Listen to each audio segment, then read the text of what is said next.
परम पूज्य गुरुदेव परम श्रद्धेय आचार्य श्री के श्री चरणों में प्रणाम करते हुए हम सब लोगों के बीच में उपस्थित हम सबके मार्गदर्शक, हम सबके प्रेरणा देने वाले और जीवन में विशेष रूप से हमें आगे बढ़ाने हमारी पूज्य माता श्री हमारे बीच में, उनके श्री चरणों में मैं कोटि कोटि प्रणाम करता हूँ। इसी प्रकार से पूज्य स्वामी जी जिनके उद्गार वाक्यों से प्रेरणादायी प्रवचन हमने सुना, उनको भी मैं विशेष रूप से प्रणाम करता हूँ। और यहाँ पर उपस्थित हमारी पूज्य साध्वी बहनें और आप सभी योगी याज्ञिक साधक भाई बहनों को मेरा प्रणाम। ओम।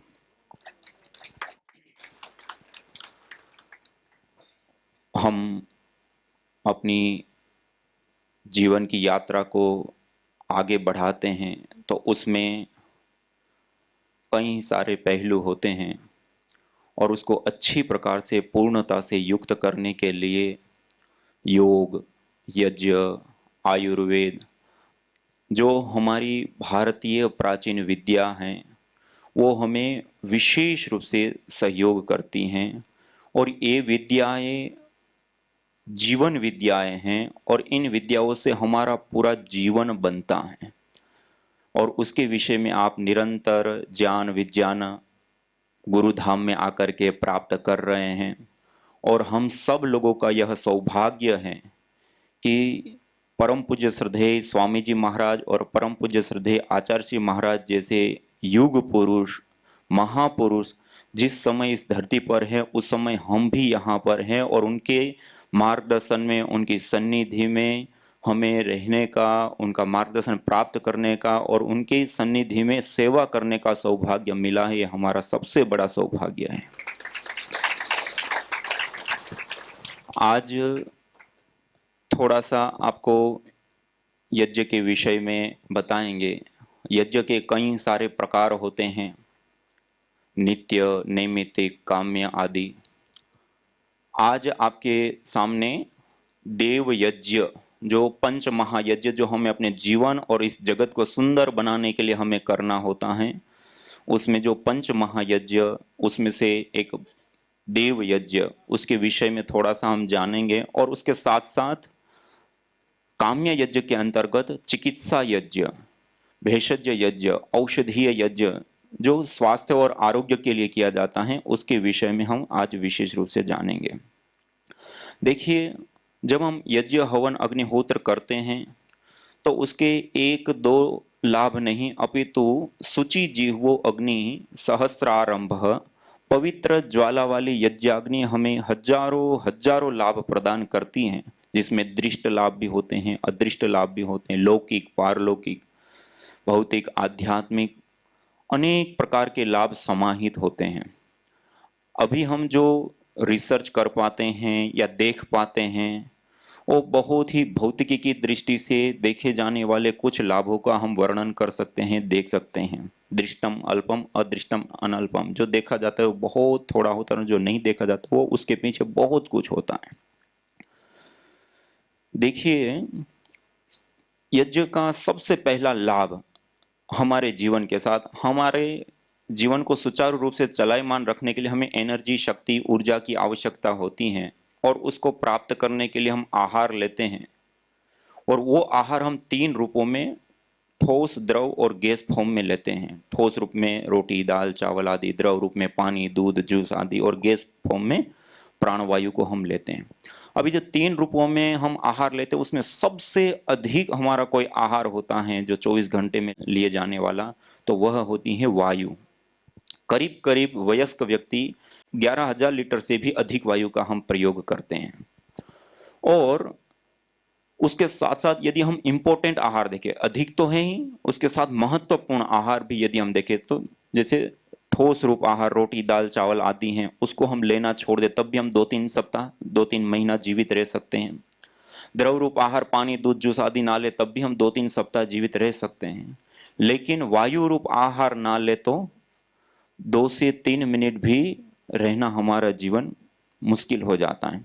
कहने का अभिप्राय है कि सबसे ज्यादा भी और सबसे इंपॉर्टेंट भी, जिसके बिना 2 से 5 मिनट भी हमारा जीवन नहीं टिक सकता है, ऐसा हमारा कोई आहार है तो वो वायु है।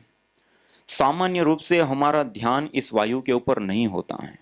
और आज जिस प्रकार से प्रदूषण आदि बढ़ा है, यदि हम WHO के ही आंकड़ों को देखें तो केवल वायु प्रदूषण के कारण या दूषित वायु में रहने के कारण प्रति वर्ष 70 लाख से अधिक लोगों की मृत्यु हो जाती है, केवल वायु के कारण, जिस वायु को हम कुछ समझते भी नहीं या दिनचर्या में इतना ध्यान भी हम नहीं देते हैं। जबकि हम आयुर्वेद के सदवृत्त को जब हम पढ़ते हैं तो वहां पर इस एक ही बात को 4 बार दोहराया गया है अलग अलग स्थानों पर कि स्वस्थ व्यक्ति को हमेशा स्वस्थ रहने के लिए प्रतिदिन यज्ञ करना चाहिए, हवन करना चाहिए, होम करना चाहिए, औषधीय गुगुल आदि औषधीय द्रव्यों का धूपन आदि करना चाहिए, जिससे हम जिस वायु के अंदर रहते हैं वो वायु शुद्ध होती है, पवित्र होती है, सुगंधित होती है, मेडिकेटेड औषधीय भेषज वायु होती हैं। उस वायु के अंदर जीवनीय शक्ति का संचार होता है और उस वायु के अंदर जब हम रहेंगे तो उसका सीधा असर हमारी आयु के ऊपर पड़ता है। इसलिए कहते हैं ना, जैसी होगी वायु वैसी होगी हमारी आयु। हम यदि स्वस्थ आयु चाहते हैं और दीर्घ आयु चाहते हैं तो अच्छी वायु की अत्यंत अपेक्षा है और उस अच्छी वायु के निर्माण के लिए यज्ञ एक बहुत विशेष और महत्वपूर्ण भूमिका निभाता है। यज्ञ का एक महत्वपूर्ण और मुख्य हवीर द्रव्य होता है गाय का घृत। गाय के घृत के अंदर सेचुरेटी फैटी एसिड होता है। उसको जब हम आहूत करते हैं, जब उसका दहन होता है यज्ञाग्नि के अंदर, तो उससे कीटोन्स बनते हैं। कीटोन्स के ब्रेक होने पर, टूटने पर कार्बन की अपेक्षा 6 गुना ज्यादा हमें ऑक्सीजन मिलता है। उसके साथ साथ जो हम अलग अलग औषधियां आहूत करते हैं, जड़ी बूटियां आहूत करते हैं, उसके भी अपने निजी अलग अलग प्रकार के एरोमेटिक्स ऑयल्स होते हैं, वो भी उस वायु के अंदर आ जाते हैं। उसके साथ साथ उसके अंदर अलग अलग प्रकार के मेडिसिनल कंपोनेंट्स होते हैं, वो भी उस वायु के अंदर आते हैं। यज्ञ करने से पूर्व जो वायु है वो सामान्य वायु होती हैं, लेकिन जब हम यज्ञ करते हैं, हवन करते हैं, अग्निहोत्र करते हैं और उससे बाद का जो वातावरण है, वहां की जो वायु है, वो भेषज, औषधीय, सुगंधित और कई सारे प्रकार के एरोमेटिक्स ऑयल से लेकर के मेडिसिनल कंपोनेंट से युक्त वो वायु हो जाती हैं। और उस वायु के अंदर जब हम रहते हैं तो उसका सीधा प्रभाव हमारे शरीर के ऊपर पड़ता है। सामान्य रूप से हमें पढ़ाया जाता है कि हम वायु से क्या लेते हैं, ऑक्सीजन, और छोड़ते हैं क्या, कार्बन डाइऑक्साइड। ये पूर्ण सत्य नहीं है। हम केवल ऑक्सीजन ही नहीं लेते, अपितु ऑक्सीजन के साथ साथ उस वायु के अंदर जो अन्य द्रव्य है, अन्य तत्व है, अन्य गैसेज हैं, उसको भी इनहेल ही नहीं, एब्जॉर्ब भी हम करते हैं। हमारा शरीर उसको एब्जॉर्ब ही करता है। और केवल मात्र गैस फॉर्म में ही नहीं, जो छोटे महीन नैनो कण के रूप में जो द्रव्य होते हैं, उसको भी हमारा शरीर श्वसन प्रणाली के माध्यम से एब्जॉर्ब करता है। यदि हमारे शरीर में श्वसन प्रणाली में केवल ऑक्सीजन ही लेना और कार्बन डाइऑक्साइड छोड़ने की ही केवल प्रक्रिया होती तो कितना भी प्रदूषण वाला वातावरण हो, वहां पर हम रहे या वहां पर जाएं तो उसका कोई दुष्प्रभाव हमारे शरीर के ऊपर पड़ना नहीं चाहिए। लेकिन WHO के आंकड़े क्या बताते हैं, 70 लाख लोगों की मृत्यु हो जाती हैं। और इतना ही नहीं, उसके साथ साथ उस दूषित वायु में किस प्रकार की गैस हैं, उसके आधार पे अलग अलग प्रकार की बीमारियां भी विशेष रूप से उत्पन्न हो जाती हैं। और आज उसके ऊपर बहुत बड़ी मात्रा में रिसर्च हुई है और 3 ऐसी रिसर्च हैं जो दिल्ली में और वापी, ये 2 शहरों में हुई ये रिसर्च है, क्योंकि वहां पर विशेष रूप से ज्यादा केमिकल फैक्ट्री आदि वापी में है, उसके कारण से वहां पर ज्यादा प्रदूषण होने के कारण और दिल्ली में ज्यादा लोग रहते हैं, तो उसके कारण वहां का वायु प्रदूषण बढ़ने से 1 साल उस वातावरण में रहने से 2 साल से लेकर के 6 साल की आयु व्यक्ति की कम हो जाती है। तो दूषित वायु का जैसे आयु के ऊपर सीधा प्रभाव पड़ा। यदि हम खाली ऑक्सीजन ही लेते तो ये सारे प्रभाव होने, आयु कम होनी नहीं चाहिए थी, 70 लाख से अधिक लोगों की मृत्यु होनी नहीं चाहिए थी, लेकिन ऐसा नहीं होता है। और उसके साथ साथ आपने देखा होगा दिल्ली में कुछ समय पूर्व विशेष रूप से डीजल की गाड़ियां बंद की गई थी।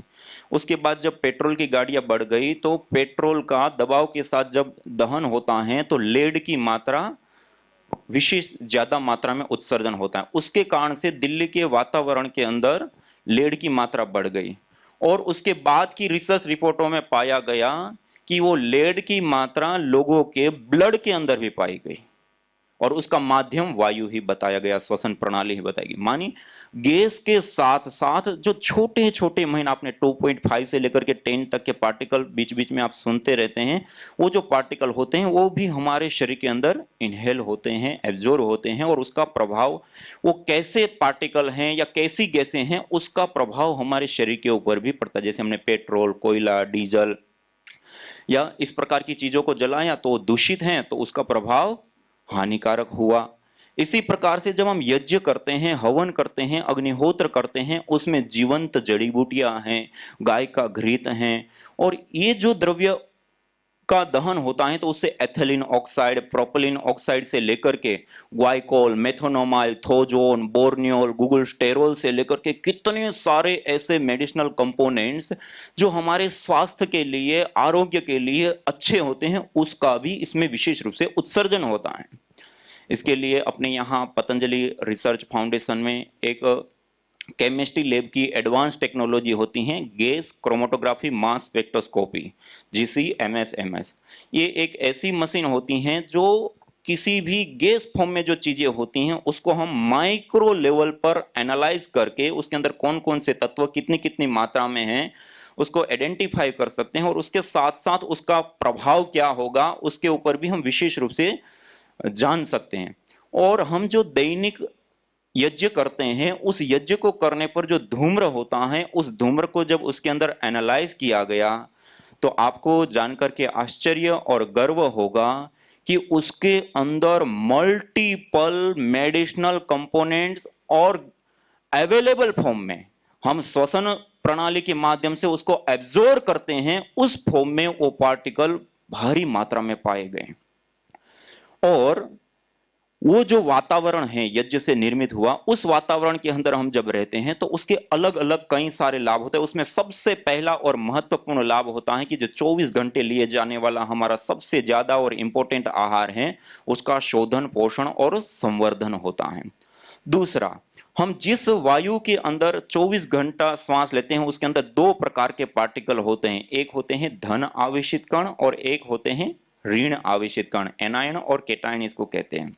जहां पर शहरीकरण, औद्योगिकरण, भीड़ भाड़ वाले इलाके ऐसे जो स्थान होते हैं वहां स्वाभाविक रूप से धन आवेशित कणों की बाहुल्यता पाई जाती है और उस धन आवेशित बाहुल्य वातावरण में निरंतर रहने पर हमारे शरीर के अंदर सेरोटोनिन की मात्रा कम होती है और हमारी बॉडी एसिटिक, अम्लीय बनती है और एसिटिक शरीर के अंदर अनेक प्रकार के रोग उत्पन्न होते हैं।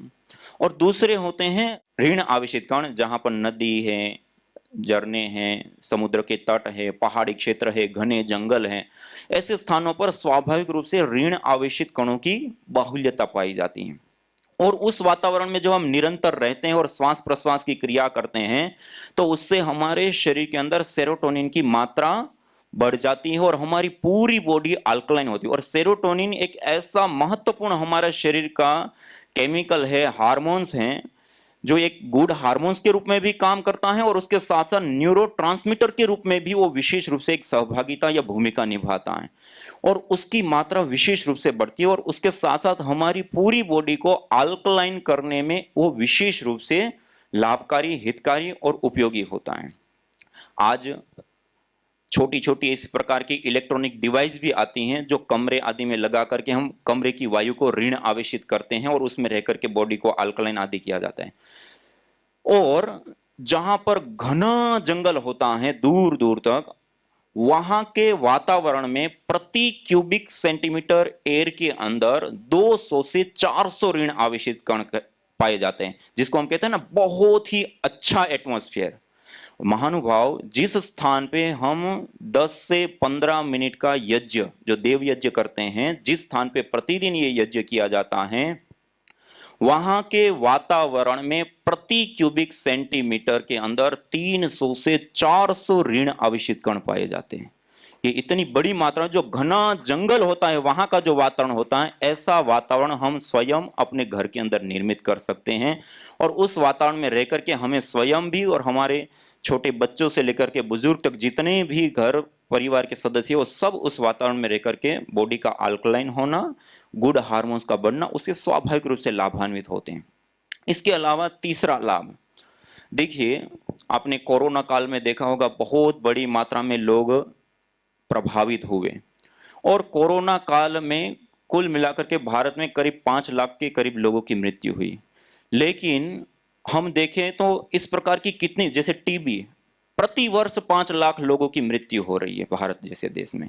और उसके अलावा भी अलग अलग कितनी सारी ऐसी कम्युनिकेबल डिजीज हैं जिसके कारण से भारी मात्रा में लोगों की मृत्यु होती है।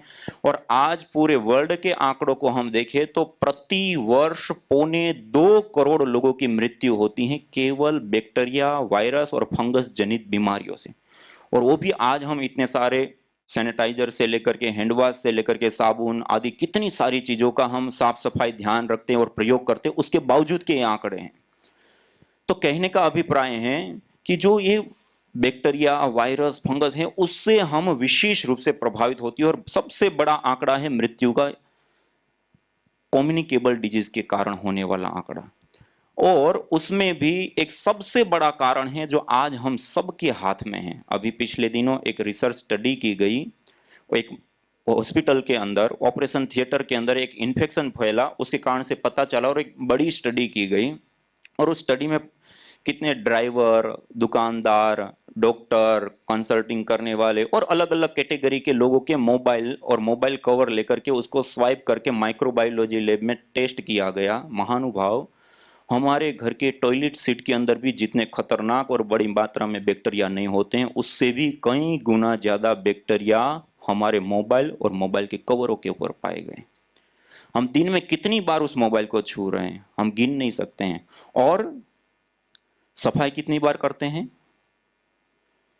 और ऐसे कितनी सारी चीजें हैं हम जो घर के अंदर, सोफे, गद्दे, पर्दे और भी बहुत सारी चीजों का जो उसमें सरफेस बैक्टीरियाज होते हैं, एयरबोन्स बैक्टीरियाज होते हैं, और भी अलग अलग प्रकार के फंगस होते हैं, वायरस होते हैं, जिसके साथ हमारा सामना होता है। सार्वजनिक स्थानों पर जाते हैं तो वहां विशेष रूप से उसके साथ हमारा सामना होता है, और उसके कारण से ये कई सारी प्रकार की बीमारियां विशेष रूप से बढ़ती हैं।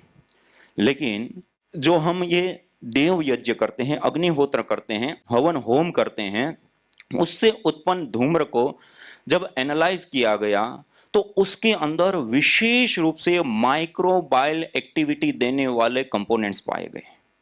उसके बाद माइक्रोबायोलॉजी लैब में, जो मैंने आपको कहा कि 2.25 करोड़ लोगों की मृत्यु कम्युनिकेबल डिजीज के कारण होती है, और उसमें सबसे ज्यादा कारणभूत जो बैक्टीरिया होते हैं उनको लिया गया, 19 प्रकार के।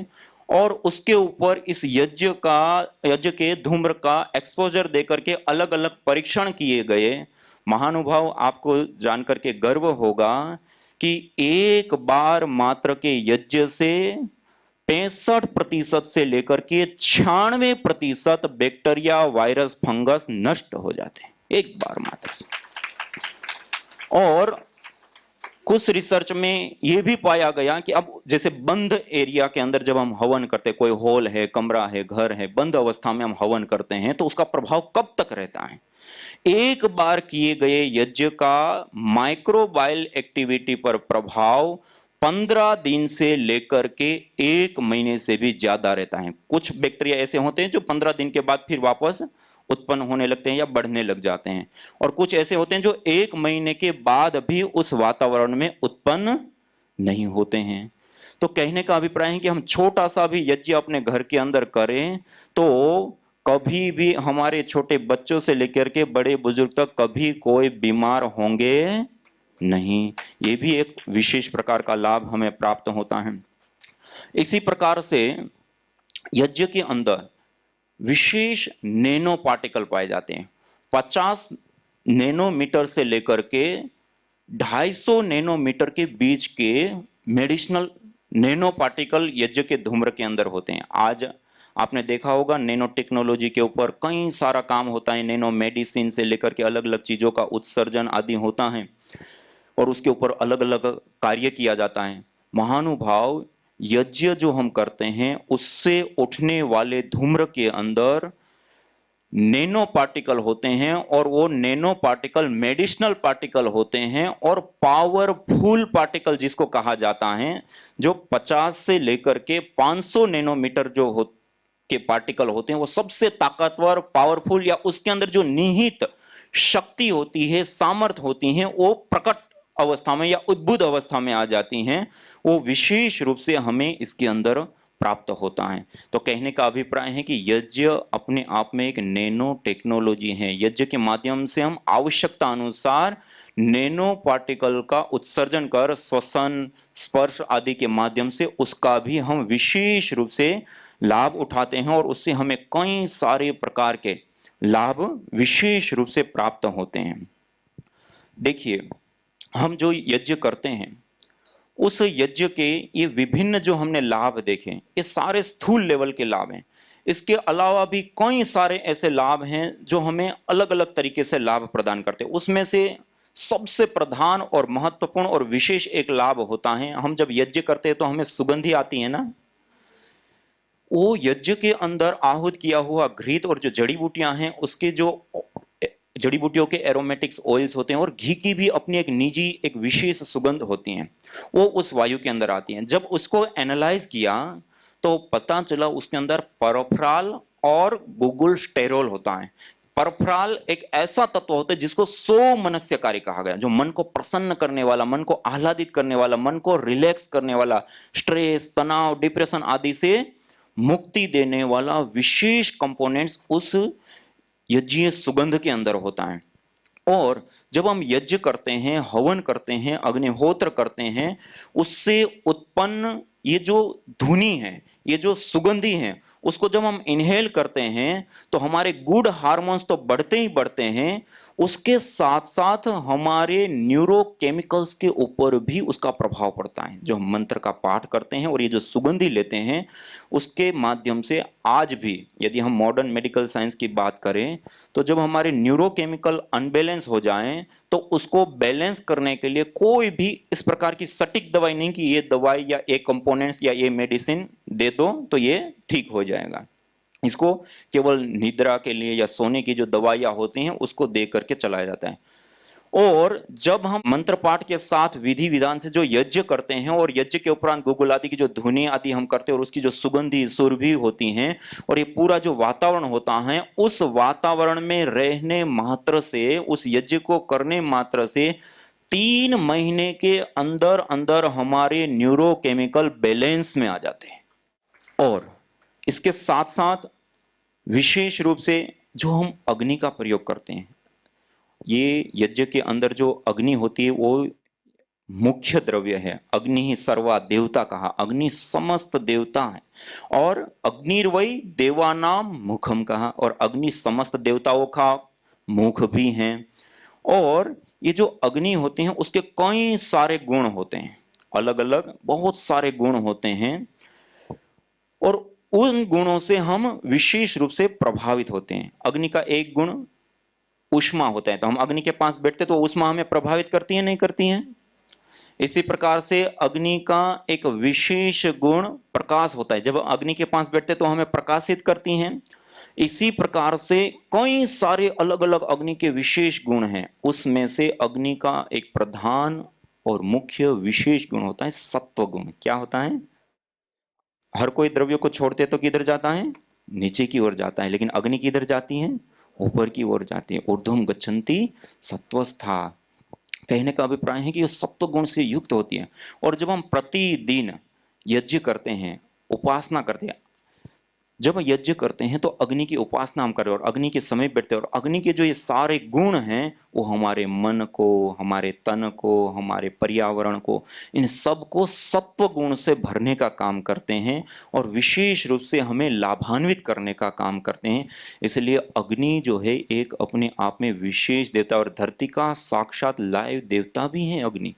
और इसलिए आप देखिए हमारी भारतवर्ष की जितनी भी भारत मूल की परंपराएं हैं उन सब में विशेष रूप से अग्नि के माध्यम से ही सारी पूजा पद्धति या शुभ अशुभ कार्यों से लेकर के सारे विधि विधान उसी के माध्यम से विशेष रूप से संपादित किए जाते हैं। और हमारा भी ये सौभाग्य है कि हम उस धरा पर हैं, उस धरती पर हैं जहां पर ऐसी तात्विक, वैज्ञानिक और सार्वभौमिक जो विद्याएं हैं वहां पर हम हैं और उन परंपराओं का हम पालन कर रहे हैं। चाहे हम जान रहे हैं चाहे हम नहीं जान रहे हैं, फिर भी हम यज्ञ करना, पूजा करना, इन सारी चीजों को विशेष रूप से अपने जीवन में हम धारण कर रहे हैं। ये भी हमारे लिए विशेष लाभकारी बात है।